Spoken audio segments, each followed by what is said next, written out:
All right, 5, 4, 3, 2, 1. Yay. Hello, Michael Puente. Hello, Kring. How are you? Glad to see you.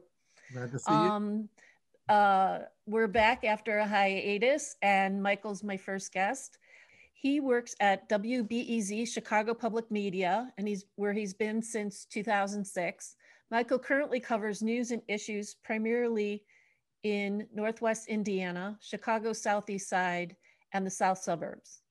He's also a host of Off Mic with Michael Puente in cooperation with WBEZ and Lakeshore Public Radio. You're also got a gig going with WTTW. I've noticed you on Latino Voices. That's So, right. Yeah. yeah. So, how'd you get that gig?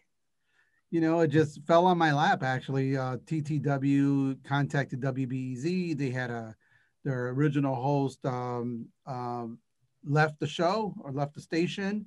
And so they wanted to fill it in with some rotating hosts. So they contacted BEZ and see if I was available. And, a couple of other people, me and my colleague Araceli Gomez Aldana are doing Mm-hmm. it. I got to do it in late March, and I'm doing it again on May 7th. Cool. Okay. So, you're going to stay in rotation. That's cool to That's hear. correct. For right now, I guess, until they Yeah. decide Yeah. what to do. Also, congratulations on being recognized with a Terkel Award. That's news. Yeah, that came as a surprise. I got word of it now almost, I want to say it was about 2 weeks ago, uh, Something like that. Yeah. a week ago or 2 weeks, a week ago with when the George Floyd, Derek Chauvin case came down. I think it was a Tuesday last week where it's kind of funny because I was covering the city's reaction downtown Chicago, Mm-hmm. and I was at Daily Plaza, and honestly, there wasn't much going on. There wasn't a lot of people gathered.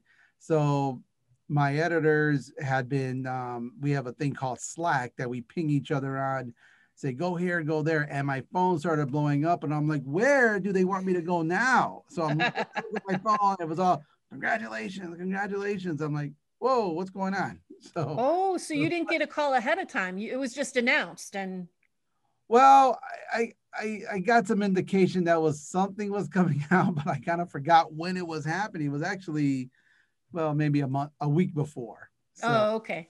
a little bit. Okay. So you were told, but you didn't know when the news was going to break because Right. all of a sudden then it was like a tidal wave.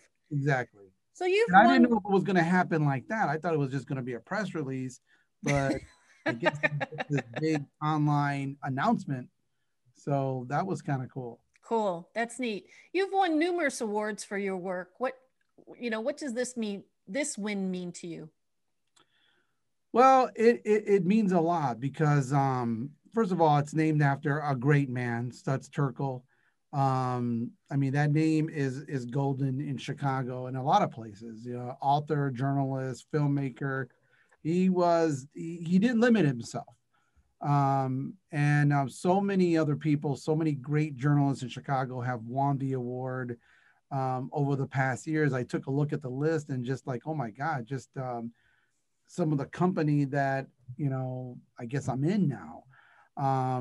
And at the same time, it's something that I didn't apply for. It wasn't for a particular story that I did. It was pretty much a body of work. And Mm-hmm. quite frankly, I always thought I was somewhat ineligible for it because some of my work is so much out of the city of Chicago. At least, actually, it's only about maybe my Indiana coverage is really between 25 and maybe 40% of my work. A lot I do cover a lot of Chicago stories, but I've become so associated with Indiana because of the bureau being down there. I've been assigned, and it's but every day it's like, well, let's get Mike on this Chicago story or that Indiana story. So sometimes it's like half and half. Mm-hmm. But because of that, I thought, well, maybe I was too Indiana for them to Yeah. get the award. So you know, so It's the region. You're in the region. it's all, and it's nice that you know to be recognized by people that who are thinking about my work, because so oftentimes I think you do the story and you don't get a lot of feedback a lot of times. Mm-hmm. and maybe through social media a little bit, but sometimes it goes in one ear out the other, and you're thinking, well, are the stories having any kind of impact? Is this mic on? You know, Did anybody hear? anybody hear this? Oh, Right. so and apparently people have been listening. So it's Fantastic. really an honor to get something like that. Cool. Well, again, congratulations for that. Thank you. Um, let's start toward the beginning a little bit. When did you decide being a journalist was the life for you? When I realized I had no other talents to do anything else.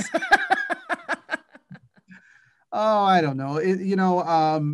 Truth be told, I've always been a kid that has, woke up and I wanted to be the first to tell my family something big happened. I will always kind of like that. Then I have a cousin of mine who worked in Chicago for a long time, Teresa Gutierrez, who was with Channel 7 for a long time. So she was sort of the star of our family all the time. So that had always gotten me wanting to go into journalism. I did have a inclination of maybe becoming an actor, and but that wasn't really what I really wanted to do. Journalism was something I just kind of gravitated to, um, you know, both because I like writing and I wanted to do good in the world. I wanted to uncover things. Mm-hmm. It sounds like you saw the service to your community in it as well. Yeah, absolutely. Mm-hmm. Growing up in an area that has a high concentration of people of color, Hispanics, African Americans, and public corruption, Yeah. you Yeah. felt like, if I got in there, maybe I could uncover some stuff. Maybe I could do some good work. Mm-hmm. And so that's exactly how it happened. And evidently you are. So yay.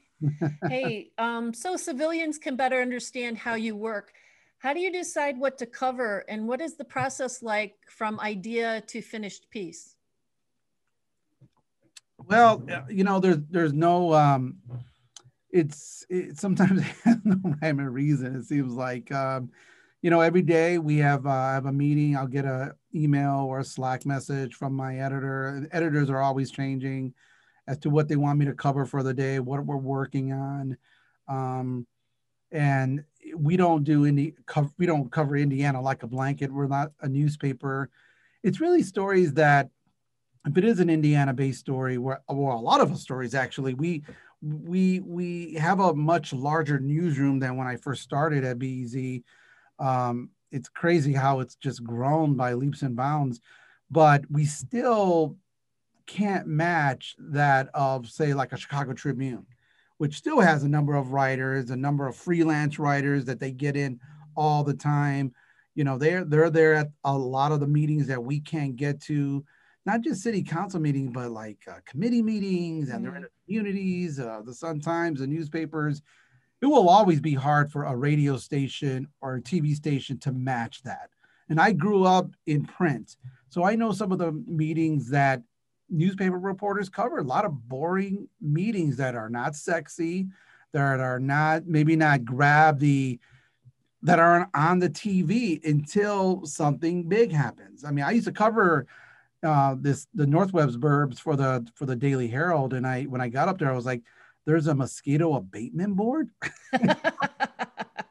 There's all these different type of taxing bodies, and so you may not even think about them until when, well, what, they want to pass a referendum for what? They need.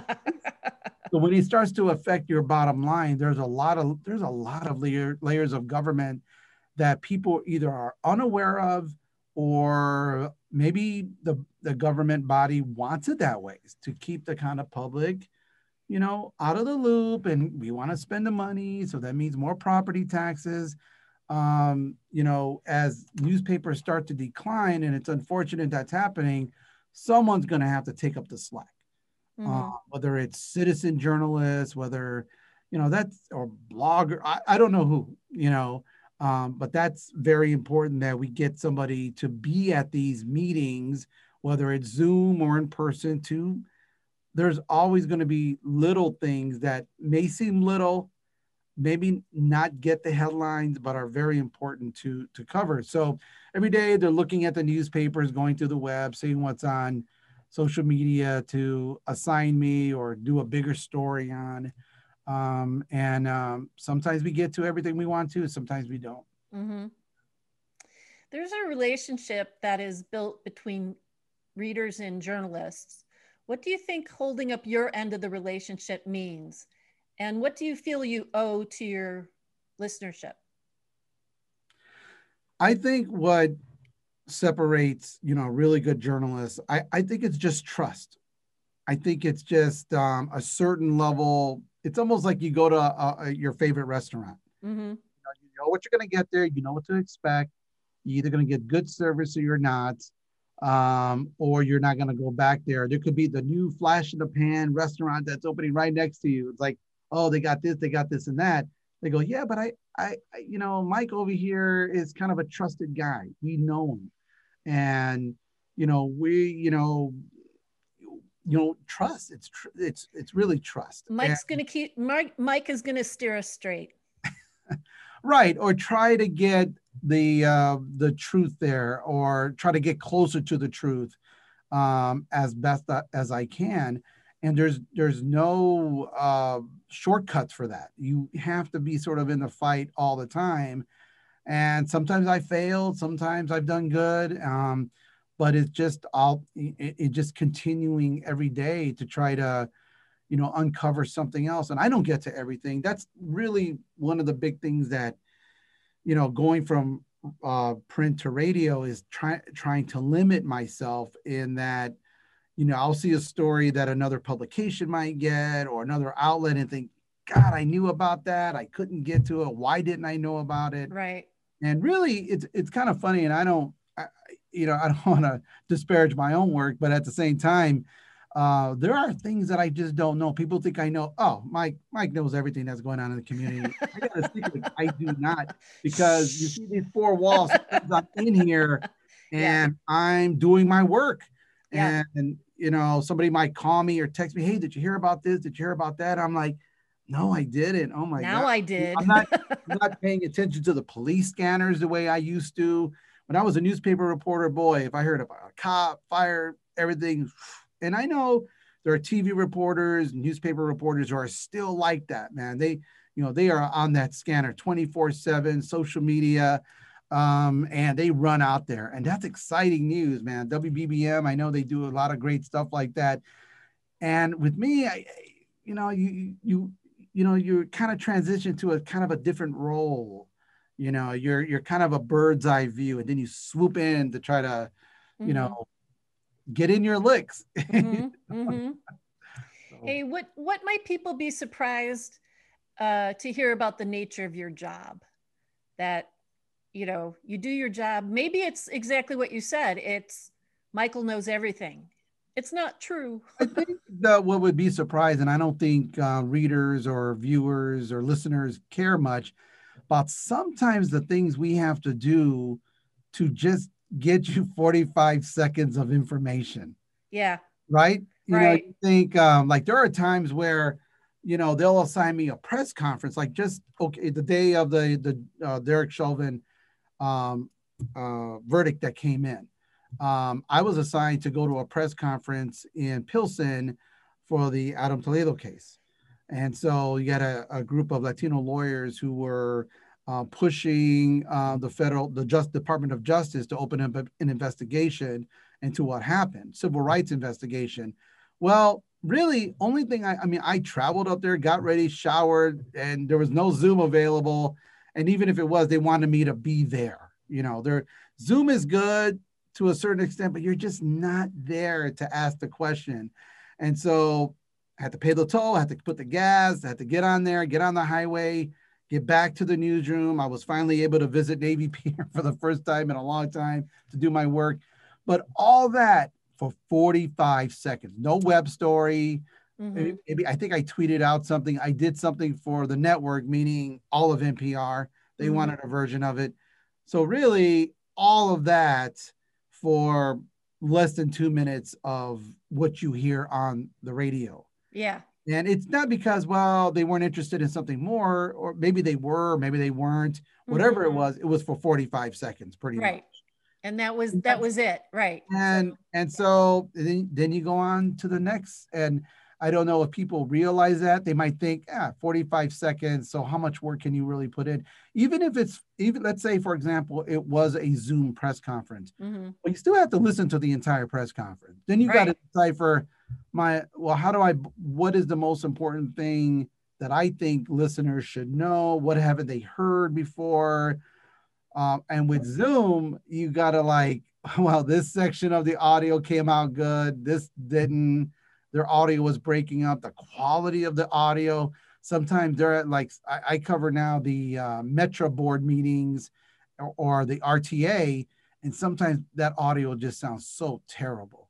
Mm. And it's just like, you got to weigh that of like, tell your editors, well, he said something, but the audio's bad. And sometimes we can't even use it. So Yeah. for print, for the Chicago Tribune and stuff, they don't have to worry about that. They put, a lot of times the mayors, places, I'll send you a statement. And I'm like, I'm in radio. What Right. am I going to do? Just like paraphrase what you said? Why can't these public officials and their PR people tell them, you may want to record something for the radio? You know, Yeah. I'm not gonna worry about the TV folks; they can handle that. But like for radio, WBBM, BEZ, there's so many other radio outlets that if we got like a minute or two of what this person said, it would be distributed even further out there. I'm not sure why more PR folks aren't telling their handlers, "Hey, you got this cell phone? Let me record just a minute worth of audio, just a minute," and it may get picked up even more. Yeah. On the NPR network, you never know. And but those print, they don't have to worry about the sound. We have to worry about the sound. So all those things that we do, and it doesn't matter whether it's for a 30-second story, a minute, maybe 2 minutes, a feature, a lot of work that goes into just providing that every day by Sure. all kind of editors, reporters who are working to do that, you know. Cool. Thank you. Can you think of a moment during while you were working where you said to yourself, "This is why I do this job"? Oh man, man, there are a lot of moments like that. Last year I did this story that really, I'm glad they assigned it to me. There was some, worked with some colleagues on it, and had to do with meat processing workers, meat plant workers, who were still, a lot of them still are getting COVID-19, but maybe not as the same numbers or risks as they were last year when COVID first started. And story came out, got a lot of compliments on it, but it's not necessarily you do for the compliments, it's to expose what they are going through. And it takes a lot for somebody, and all these interviews were done over the phone. I mean, I was going to go out there to St. Charles to talk to some of these people who were working with the meat processing people. And it was decided, well, even by the editors, that might be too risky because of COVID. We weren't really sure what was going on. So for people to open up to you and talk to you, they don't know who the other person is on the phone. I could have been with ICE for all they knew. Yeah. Or I told them I wouldn't use their name, but I had to know the name. You just can't say, well, can you do the story without telling people their name? Yeah, I can do it under certain circumstances, but I need to know who you are because I need to verify that. I need to, reporters still have to do the verification. And we live in a time where people are very suspect of unidentified sources. But to me, that's that level of trust. I may not know every reporter at the New York Times or the Washington Post, but I do know they come with a certain level of training and education and ethics that if something is done off the record, not off the record, but unidentified, I know it went through a chain to be able to use that piece of information. And we are getting to the point though of people not liking that. But I tell you, I'm doing a story now with some, okay, it's kind of funny that we're dealing with meat processing plant workers.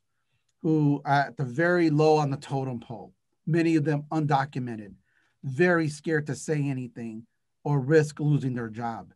Well, I'm now talking to a group of people who are actually very rich, are wealthy compared to you and me, Mm-hmm. and they're afraid to use their name in a story that I'm working on that hopefully gets on the air between now and about a month or so.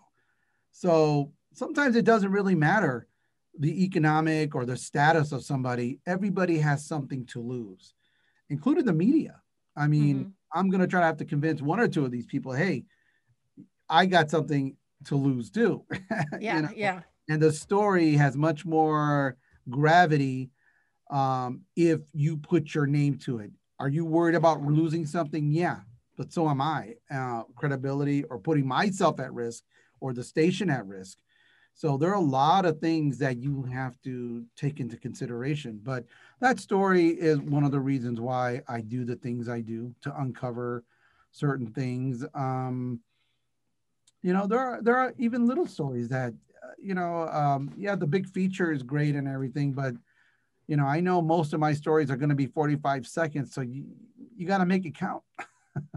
Sounds like you take a lot of satisfaction in bringing in voices that wouldn't be typically heard. Yeah, because I'm a voice that wouldn't typically be heard.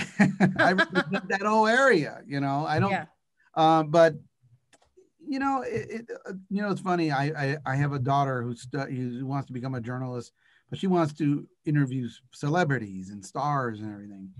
And while I do have people that I'm big fans of and would love to interview them, that's not what I would gravitate to. It's the everyday people that have a story to tell.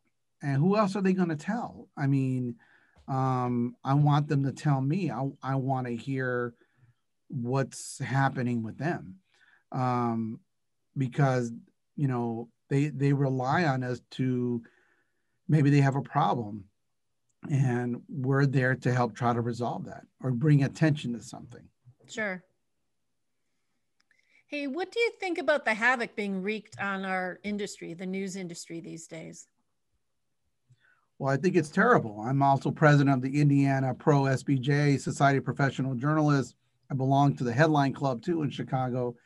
Um, we don't realize the impact that it's having. There are so many communities right now that don't have a newspaper anymore. So where are they turning to?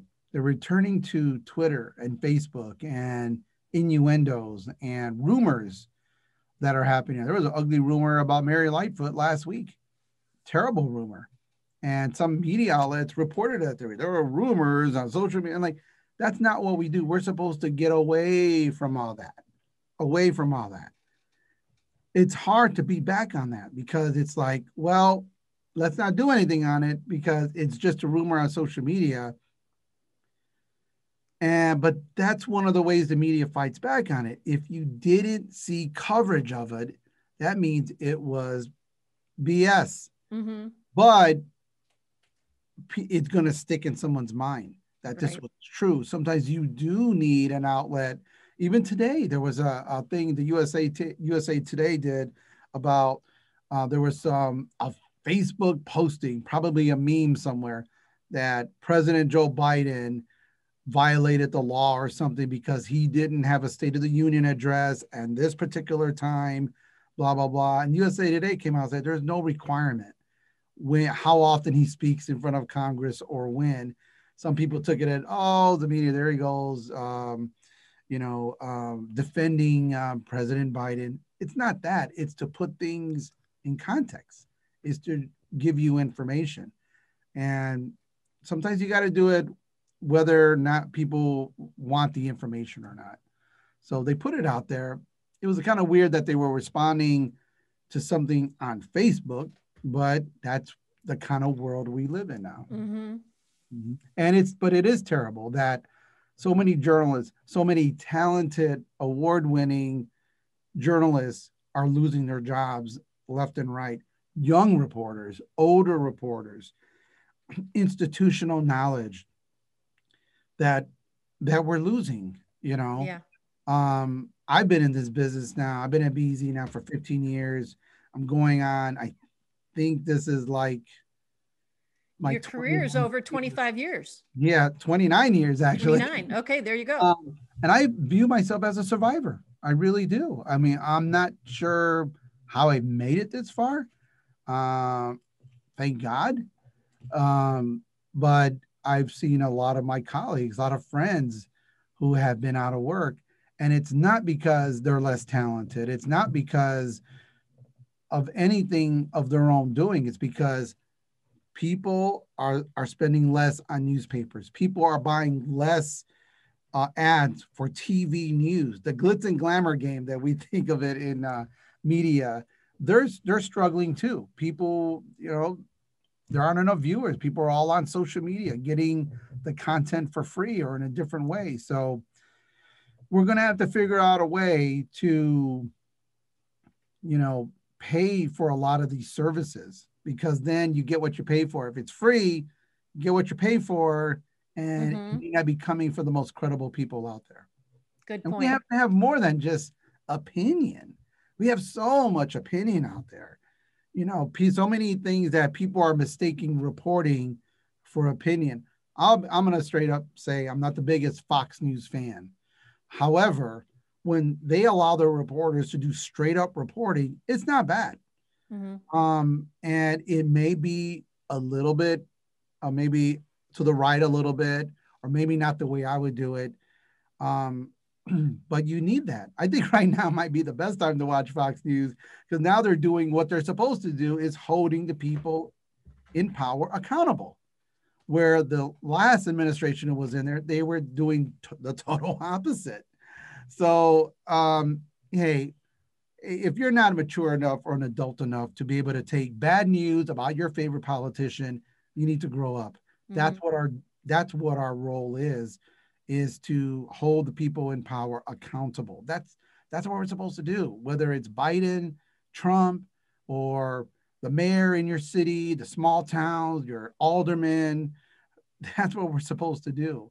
And we're all, I've told some people that our job is made much harder now than under Trump. And some reporters may disagree with that, but I think it's much harder now because we are now having to hold an administration accountable that people who may view themselves as more liberal tend to support. And reporters tend to be more liberal, but not in a political sense, that we have to see things and of a non-judgmental type view. But when we start doing more critical stories on the administration or Democrats, we can be viewed as as the enemy now. So we're always pissing off somebody. Right. That's our job. Yeah, I was about to say. Can I say that? Yes, you can. If you're not pissing someone off, are you doing your job? It's a good question. Hey, I don't think you are doing your job if you're not pissing somebody off. Yeah. People in power. I mean, let's face it. Chicago has been a Democratic run city for decades, and they haven't had the best relationship with the press. And the press is supposed to be liberal. Right. And if we were that liberal, we would be in bed with a lot of these people. We're not. Yeah. We tend not to be. But we got to hold these people accountable. And if readers or viewers have issues with that, well, then that's on them. My father would always say, and he said this when I grew up in East Chicago, Indiana, right across the state line. I've worked for a long time for the Post-Tribune of Northwest Indiana. It was actually based in Gary, and towards the end of my tenure at the Post-Tribune, I was covering my hometown, the city of East Chicago, which there was a lot of corruption. There was a big scandal over the millions spent public money on sidewalks for people's private homes and everything. It was a really big scandal. And some of the people I was writing about were people my father knew, my father, Jesus Puente, and he knew these players. He grew up with them. They were friends of his. And I go, Dad, isn't this going to put you in the crosshairs with some of your friends? And he would say, Mike, if you're telling the truth, They shouldn't be angry. And I've always held that with me. So no many other people get angry with my reporting. I think of my dad. He was the greatest journalism teacher I ever had. Fantastic. That dovetails into my next question. I went on Facebook and asked some people what questions I had, and my aunt Janice wants to know, who do you admire most? Well, of course, I admire my parents. But I'm not just because they were my parents. They really, I feel, they brought me up right, and I felt like I grew up in a city, despite its history with public corruption, a blue collar industrial city with really, really good people. When we think of Indiana, and I tend to think this at WBEZ sometimes, they think of, well, red Indiana. Indiana can be a very red state. But I grew up in a very democratic town. If you cross the state line, I think you would have a hard time knowing when you left Chicago, because Hammond looks so much like the Southeast Side, Whiting, and East Chicago, very industrial, right? But a lot of African Americans, a lot of Hispanics, a lot of Europeans, Slovaks, Polish, German. So, I just grew up in a city that respected each other. That the only thing we didn't have a lot of were Asian Americans. That's about it. That's the only thing we kind of lacked in East Chicago. Everything else we just really respected each other, and I think that's helped me in my work now.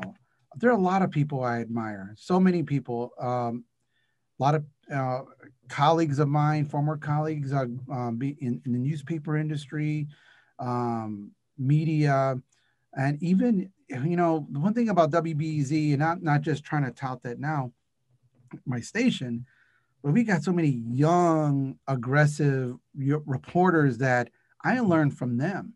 We always kind of hope we get to a point where people are looking up to us and how you do things. That's fine, but some of these young reporters that are coming up, Maria Zamudio, Adriana Cardona Magiga, these are like, I'm learning from them every day. New things, new ways. And, you just try to get, there's so many people I admire. So I know I kind of got off the rails on that. Of course, my cousin Teresa Gutierrez, we grew up together. I always wanted to be like her in so many ways, journalism ways. I admired her. She was one of my early mentors. But there are others out there that have played a role in who I am today. So I understand you said at one time you were thinking about being an actor, but I understand that you still have an acting bug, and you scratch that itch through community theater. Right. And Heather Oliver wants to know what your favorite role is so far. Well, yeah, I would act a little bit with the Crown Point Community Theater, because it was kind of funny. Our bureau was in Crown Point, and one year they said, "Hey, why don't you be in a production with us?" So ever since then, I try to do things, and I'm also part of something I kind of established in Indiana called it's the What the Hey comedy troupe. So it's with people that have started with the Crown Point Community Theater. So we put on these kind of more comedic type programs. Now with COVID, we've had to cancel a couple of things, but hopefully we'll get back on doing it. But one of the earlier roles that I've had was playing Sergeant Julian Durgo in An Anatomy for a Murder. And it was playing a cop, and was being on the witness stand. We had the production in the old Lake County Courthouse in Crown Point, Indiana. There's this glorious old historic courthouse in an actual courtroom setting. I mean, Cool. It's actually used for court proceedings now. It was the very courtroom where John Dillinger was at when he was brought to Indiana and was put into Lake County Jail, Crown Point, right in downtown Crown Point. He was there, and they've had some historic trials in there. So we had it in an actual court setting. So yeah, Sergeant Julian Durgo, I got on the witness stand, and it was kind of helpful that I was a cop, because they would say, even on the witness stand, you can read from your notes. So I had my line. But I know as an actor, you have to know your lines. You can't cheat your way, because just like in radio, and this was a lesson for people who are thinking of going from print to radio or even TV. TV is another animal, but for at least for radio, the great Kate Cahan, one of my early editors at WBEZ, would say, well, Mike, not that you're coming from print, it's not enough just to report the story or write the story. Now you got to perform the story. So as an actor, you've got to know your lines, because you got to act them. You got to become this person. There's no, waiting on like, oh, what's that line? You've got to almost become this person. So acting helps my reporting, and reporting helps my acting. Wow. Okay, cool. Absolutely. Neat. Not that I'm acting sad when I'm doing a story that is supposed to be sad, but in the actual delivering of the lines, your pacing, how you sound, all that, I have a music background too. So a lot of that too has helped me in when I'm reading from scripts and stuff like that. Absolutely. And to take another turn, your colleague, Cheryl Rice Stout, said, ask him about his passion for the White Sox. And I, why the White Sox? I grew up with the Cubs. I like them both, but, why the White Sox? It's funny because growing up, I would go to more Cubs games. My dad would take me to see the Cubs. In fact, I think I celebrated my 12th birthday at Wrigley Field on a hot August 12th. I don't know, 1980 or whatever, late 70s, under the scoreboard in a doubleheader. Dave Kingman hit one of the home runs, I remember. But because I remember even as late as 1984, at 83, the White Sox got into the playoffs. And in 84, I was in high school already. I was happy for the Cubs making the playoffs. So, but between 84 and 89, I just started gravitating more towards the White Sox. I will say this, as a youngster, of course, going to more Wrigley Field games, my first Chicago White Sox game was like in 1977. A neighbor of mine took me, and it was a night game. Now, previously, all the Cubs games that I went to, I think most of them they lost, except for that one Dave Kingman one. But then when I was walking up to Comiskey Park, it was a night game. It just seemed bigger. The lights were on. I remember It's a Small World was playing on the organ. Nancy Faust was playing it. And I was walking up the steps, I think out from the outfield, and it just seemed like, whoa, it just seemed bigger. And they always won when I went, So I don't know what it is. Maybe it's the cheap tickets, being so close to my home. I don't know what it is. I just gravitate to be more of a White Sox fan. But I root for the Cubs here and there. And I was happy that they won the World Series. I was alive for that. Sox did it way earlier than they did. So I think it would be great if both teams were in the World Series one year, and maybe it'll happen one day. I think Chicago would explode. Oh my God. Absolutely. I think it's great that the city has two teams, and I don't limit my kids from rooting from whoever they want. My daughter's Jessica was kind of growing up more of a Cub fan. I don't know why. I would always say, well, maybe because she liked the colors more. I don't know. But she just kind of liked them. I think now she's saying she's gravitating more towards the Sox, but hey, whatever you want to do is fine by me. Another colleague of yours, Jorge Lara, said we should ask you about the first time you saw Michael Jordan play and where that took place. Wow. Yeah. Michael Jordan, I don't know if a lot of people know about this. He played one of his first games. I think it was his second game as a Chicago Bull, technically, but his first game in the Chicagoland area at my old high school, East Chicago, Washington. This is back in the days where the Bulls would routinely play at high school or college gymnasiums to draw up excitement for the team. And so in 1984, shortly after the Michael Jordan played for the gold team for the Olympics, he joined the Chicago Bulls. And the week they were supposed to play at my old high school gym. Now my gym wasn't a small Cracker Jack box gym. It could hold 6,000 people because basketball in Indiana is big, and it's always big at East Chicago, Washington. So it was supposed to be a game between the Chicago Bulls and the Milwaukee Bucks.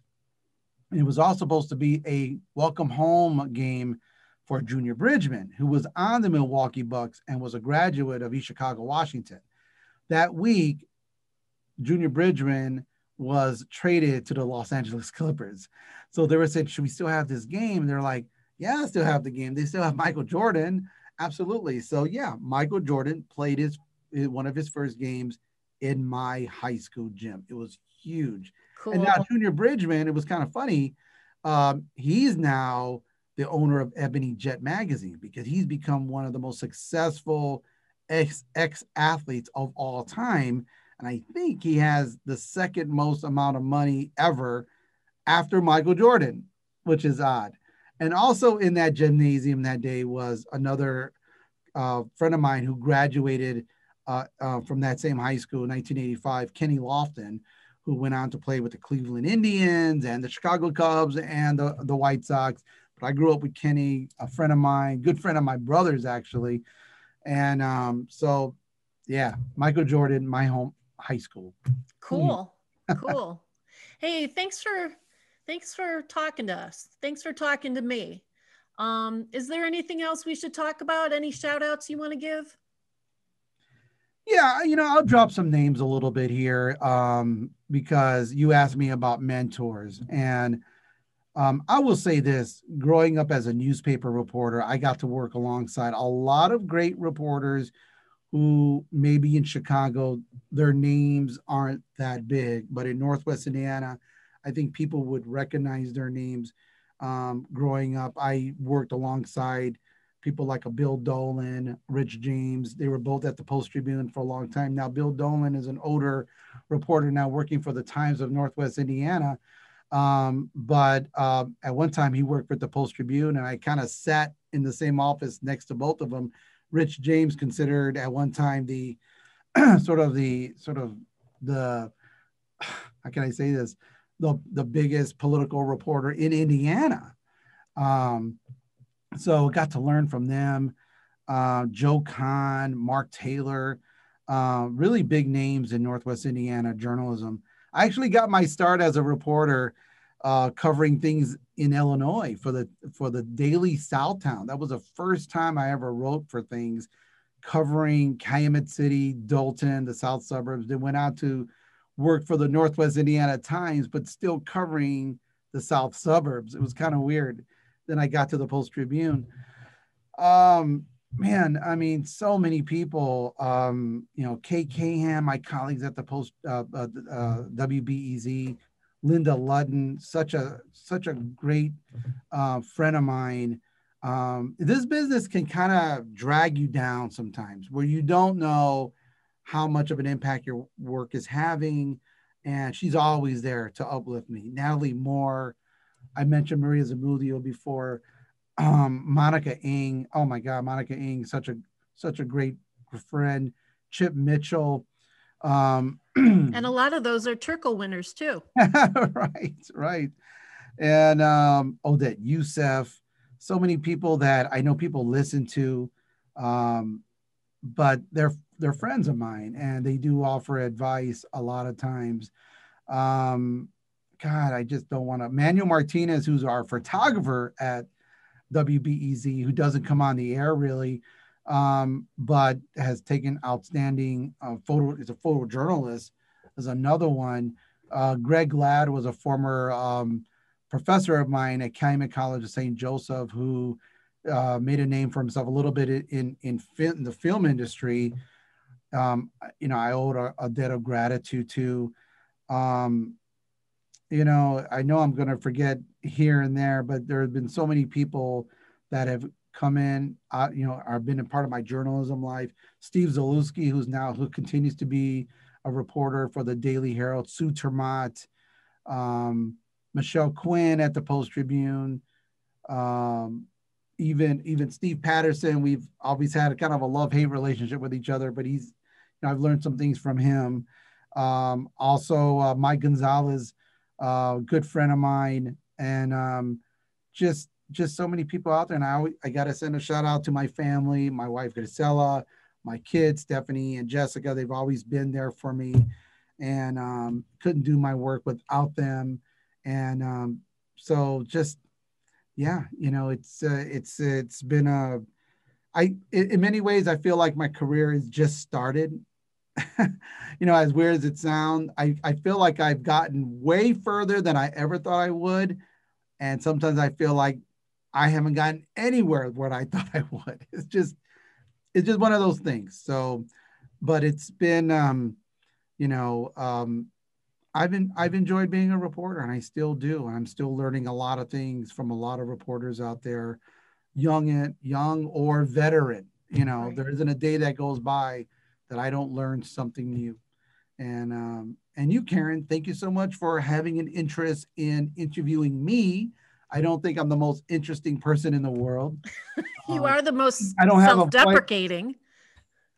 I don't like the, I don't have the voice like a Dan Mihalopoulos, who thought he would have such a great Chicago accent. They always talk about his accent.